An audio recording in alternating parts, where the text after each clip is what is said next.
Assalamu alaikum. Hurmatlı spor suyucular. Aldığınızlarda Sapar ağay. Men көбүнчө мындай позитивный нерселерди айткым келет, жазгым келет да, мындай негативден алысмын өзү чындыгындачы. Мени уккандар, жырларды уккандар мындай мотивация алыш керек да, жашоону сүйүп, жашоонун жакшы экенин билип, бирөөлөрдү жамандабай, мен ушундай видеолорду чыгаргым келет да, чынын айтсамчы.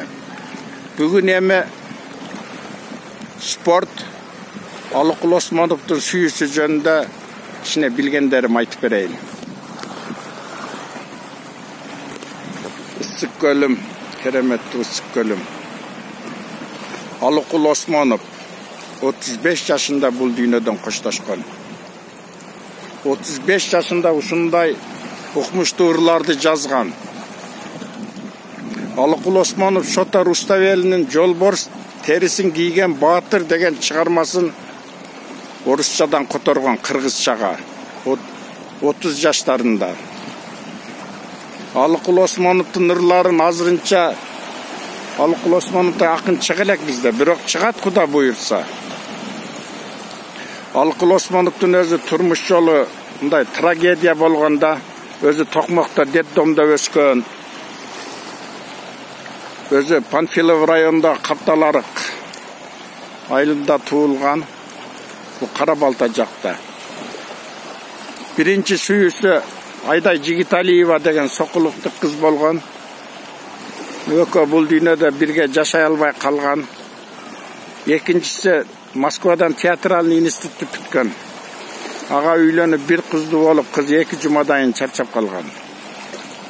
Акын аз сүйлөгөн, түнт адам болгон өзүчө. Мында көп ырлары менен танылып, акыркы күнү ысык көл менен коштошуу. Чолпон Атадан үй сатып алган уйгурдан азыр калуу музей. Ошо акыркы күнү бул акын жазуучулардын ичинен кыргыздардан биринчи болуп үй сатып алган. Бишкек шаарында мурунку Демьян Бедный деген көчө. Акыркы күнү шоферуна Победасын миндирип алып ысык көл менен келип 4 саат көлдүн жегинде баскан. Мына ушул жерлерде баскан, Чолпон Атада. Мен Алыкул Осмонов баскан жолдордо жүрөм. Көл менен коштошкон. Эми 3 күндөн бери бир куплет ыр жаздым.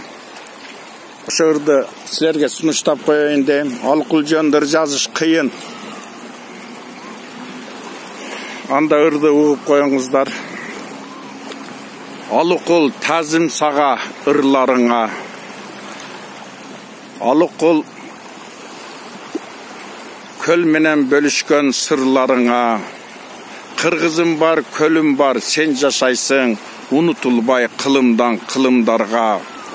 Кыргызым бар, көлүң бар, сен жашайсың, өзүң жазган берметтүү ырларыңда.